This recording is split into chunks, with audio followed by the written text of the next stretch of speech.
মহান আল্লাহর দরবারে শুকরিয়া আদায় করছি যে আল্লাহ সুবহানাহু ওয়া তাআলা আজকের এই পবিত্র জুমাবারে এখানে আমাদেরকে সমবেত হয়ে বাংলাদেশের স্বাধীনতার সার্বভৌমত্বের এই বিজয়ের মাস ডিসেম্বর আসলেই বাংলাদেশের মানুষের মধ্যে আনন্দ উৎসবের পরিবর্তে এক ধরনের শঙ্কা, উদ্বেগ, উৎকণ্ঠা এবং নির্যাতন নিপীড়নের একটা করব রাজ্য আমাদের ঘাড়ের উপরে চেপে বসত। ডিসেম্বর আসলেই এদেশের মানুষের মধ্যে একটা আতঙ্ক তৈরি হতো।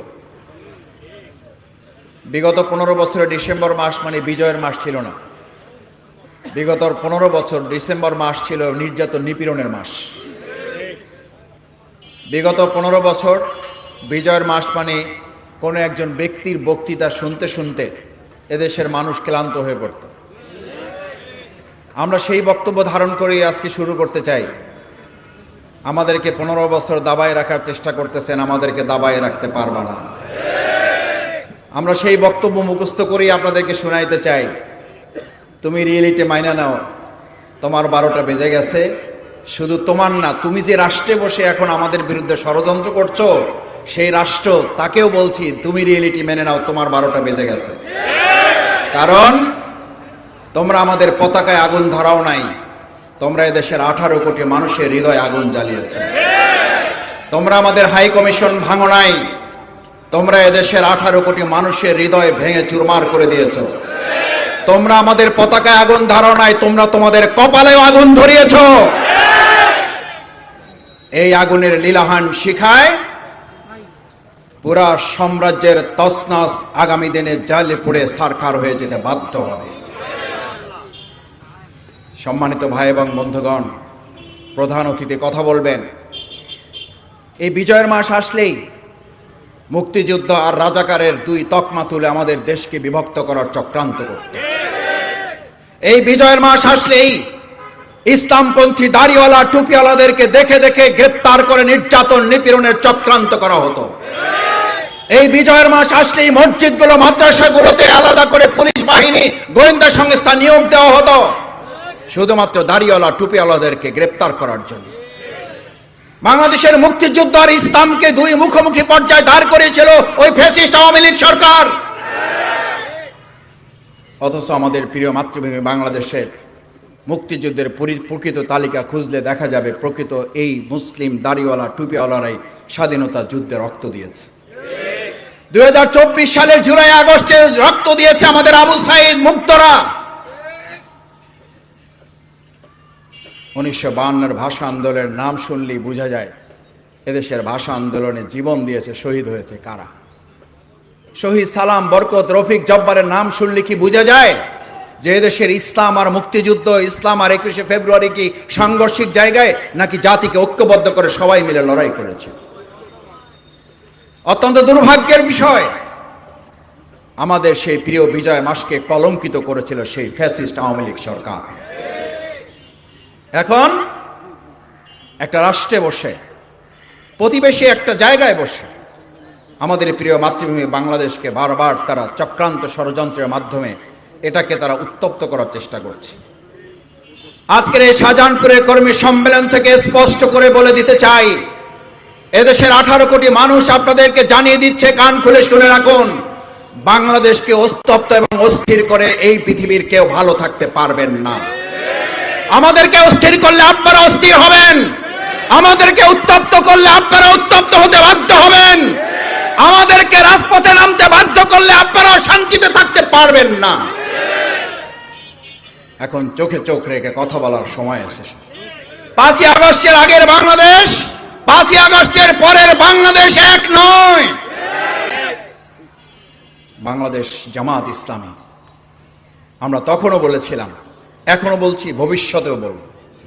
মাওলানা দেলাওয়ার হোসেন সাঈদী রাহিমাহুল্লাহ, তাকে গ্রেপ্তার করেছে, নির্যাতন করেছে, হত্যা করেছে। এই দেশের মানুষের সম্পৃক্ততা যতটা না বেশি, তার চেয়ে সম্পৃক্ততা প্রতিবেশী রাষ্ট্রের বেশি। আমাদের নিজাম সাহেবকে হত্যা করেছে প্রতিবেশী রাষ্ট্রের ইঙ্গিতে।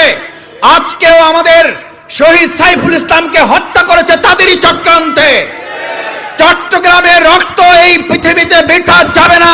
চট্টগ্রামের রক্ত দিয়ে বাংলাদেশ নতুন করে আরেকবার স্বাধীনতাকে অর্থবহ করে তোলা হবে। শহীদ সাইফুল ইসলামের রক্ত শুধু চট্টগ্রামকেই মুগ্ধ করে নাই। শহীদ সাইফুল ইসলামকে হত্যা করার অপরাধে যাদেরকে এই পর্যন্ত গ্রেপ্তার করা হয়েছে, আমরা যদি লক্ষ্য করি তাহলে খেয়াল করব বাংলাদেশে সাম্প্রদায়িক দাঙ্গার চেষ্টা করে তারা ব্যর্থ হয়েছে। আমাদের ভিন্ন ধর্মাবলম্বী হিন্দু ভাইয়েরা কাঁধে কাঁধ মিলিয়ে মুসলিম ভাইদের সাথে তারা বলতে শুরু করেছে, শেখ হাসিনার সেই অপরাজনীতি আর প্রতিবেশী রাষ্ট্রের বাংলাদেশের সাম্প্রদায়িক শক্তিকে, আমাদের হিন্দু সম্প্রদায়কে কাজে লাগিয়ে বাংলাদেশে আর ভবিষ্যতে কোনো ষড়যন্ত্র তারাও বাস্তবায়ন হতে দেবে না। ইতিমধ্যে তারা আমাদেরকে একটা উপকার করে দিয়েছে। 2024 সালের জুলাই আগস্টের গণ অভ্যুত্থানের মাধ্যমে যে জাতীয় ঐক্য তৈরি হয়েছিল, সেপ্টেম্বর, অক্টোবর, নভেম্বর, ডিসেম্বরে এসে পা রেখে কিছু ছোটখাটো চির ধরলেও তাদের চক্রান্ত ষড়যন্ত্রের কারণে ইতিমধ্যে আমাদের সেই চিরগুলো দূর হয়ে আর একটা বৃহৎ সীসাডালা প্রাচীরের ঐক্য তৈরি করে দিয়েছে তারা। এই জাতীয় ঐক্যের মাধ্যমে ইতিমধ্যে আমিরে জামাত ডক্টর শফিকুর রহমান যে জাতীয় ঐক্যের ঘোষণা দিয়েছেন, সেই জাতীয় ঐক্য বিনির্মাণে বাংলাদেশের অন্তর্বর্তীকালীন সরকারের সম্মানিত প্রধান উপদেষ্টা অত্যন্ত চমৎকার একটা কথা বলেছেন। জাতির সামনে এটা অত্যন্ত গর্বের ব্যাপার যে সেই 2024 সালের জুলাই এবং আগস্টে শেখ হাসিনা সরকার যখন কতিপয় দুর্বৃত্তায়নের প্রশাসনের লোক দিয়ে আমাদের ভাইদেরকে গুলি করা হতো, তারা ভিডিও দেখে বলতো, স্যার একটা গুলি করি, একটা মরে, চারটা এসে সামনে দাঁড়িয়ে যায়। আমাদের অন্তর্বর্তীকালীন সরকারের প্রধান উপদেষ্টা এখন আর একটা গুরুত্বপূর্ণ কথা বলেছেন, জুলাই আগস্টের গণ অভ্যুত্থানে একটা মারলে চারটা এসে দাঁড়িয়ে যেত। আর এখন বাংলাদেশের দিকে তাকিয়ে দেখবেন, ভবিষ্যতে যদি আর কোনো চক্রান্ত ষড়যন্ত্র করা হয়, জুলাই আগস্ট পেরিয়ে সেপ্টেম্বর, অক্টোবর, নভেম্বর পেরিয়ে আমরা যে ডিসেম্বরের বিজয়ের দ্বার প্রান্তে এখন পা রেখেছি, নতুন বিজয়ের যে মুগ্ধতা আমাদেরকে ছড়িয়েছে পৃথিবীতে, সেই সময় এখন একটা মারলে চারটা না, একটা মারলে 40টা এসে আপনাদের বন্দুকের সামনে দাঁড়িয়ে যাবে। আজ এখানে আপনাদের কাছে জানতে চাই, এই 40-এর কাতারে যদি আপনাকে আমাকেও দাঁড়াতে হয়, বাংলাদেশ জামাত ইসলামী শাহজাহানপুরের এই কর্মীরা জীবন বাজি রেখে তাদের প্রত্যেকটা ষড়যন্ত্রের জবাব দেওয়ার জন্য কি রাজি আছেন আপনারা? সম্মানিত ভাই এবং বন্ধুগণ, আমি আমার বক্তব্য শেষ করতে চাই যে কথা বলে, বাংলাদেশ জামাত ইসলামী যে রাষ্ট্র চায় সেই রাষ্ট্রই চেয়েছিল আমাদের জুলাই আগস্টের গণ অভ্যুত্থানের প্রাণপ্রিয় ছাত্র জনতা, শ্রমিক ভাইয়েরা। সেই রাষ্ট্রের নমুনা ছিল, স্লোগান ছিল, we want justice. Bangladesh Jamaat ইসলামীও বলে, আমরা সেই উই ওয়ান্ট জাস্টিসে শুধু বক্তৃতাই করি না, আমরা তার বাস্তব প্রমাণ রাখতেও সক্ষম হয়েছি। জুলাই আগস্টের গণ অভ্যুত্থানের পরেও আমরা বহু চাঁদাবাজ গ্রেপ্তার হতে দেখেছি, দলীয় কোন্দল হতে দেখেছি। আজকে দেখেন, আমি আমার প্রায় জামাত ইসলামীর সম্মেলনগুলোকে সামনে রেখে বলতে চাই, বাংলাদেশ জামাত ইসলামী রাষ্ট্রীয় শৃঙ্খলার অংশ হিসাবেই আজকে এখানে আমাদের মধ্যে কোনো ঠেলাঠেলি নাই, এখানে চেয়ার নিয়ে কোনো দলাদলি নাই, এখানে চেয়ার দখলের কোনো প্রতিযোগিতা নাই। এই স্টেজে একজন লোক পাবেন না যে দাঁড়িয়ে থেকে তার চেহারা দেখানোর জন্য তিনি চেষ্টা করেন। এই সুন্দর শৃঙ্খলা যেই সংগঠন প্রতিষ্ঠা করতে পারে, 18 কোটি জনগণ মনে করে আগামীর সুন্দর সুশৃঙ্খল বাংলাদেশ সেই জামাত ইসলামী প্রতিষ্ঠা করতে পারবে। আমি বক্তব্য শেষ করতে চাই আপনাদের প্রতি আহ্বান জানিয়ে, বাংলাদেশ জামাত ইসলামী ঢাকা মহানগরী দক্ষিণ আন্দোলন সংগ্রামে এই শাহজাহানপুরে বহুবার আমাদেরকে গ্রেপ্তার, নির্যাতন করা হয়েছে। এখানকার প্রতিষ্ঠানগুলোকে জামাতের নামকরণ করে সেখান থেকে আমাদের ভাইদেরকে গ্রেপ্তার করে তাদেরকে চাকরি থেকে অব্যাহতি দেওয়া হয়েছে। এখানকার প্রতিষ্ঠানগুলোতে জামাতের নাম দিয়ে, নামাতের ট্যাগ দিয়ে আমাদের প্রতিষ্ঠানগুলো, ব্যবসা প্রতিষ্ঠানগুলোকে আমাদের ভাইদেরকে হাতছাড়া করা হয়েছে। এই যে এখানে রেল কর্তৃপক্ষ আমাদের যে রেলওয়ে শ্রমিকদের প্রতিষ্ঠান, অন্যায়ভাবে তারা জবরদখল করে এখান থেকে ভাইদেরকে উৎখাত করা হয়েছে। আজ একটা কথা বলে আমার বক্তব্য ইতি টানি, বাংলাদেশের ভবিষ্যৎ আর জবরদখলের কোনো বাংলাদেশ নয়, বৈষম্যহীন একটা বাংলাদেশ বিনির্মাণ।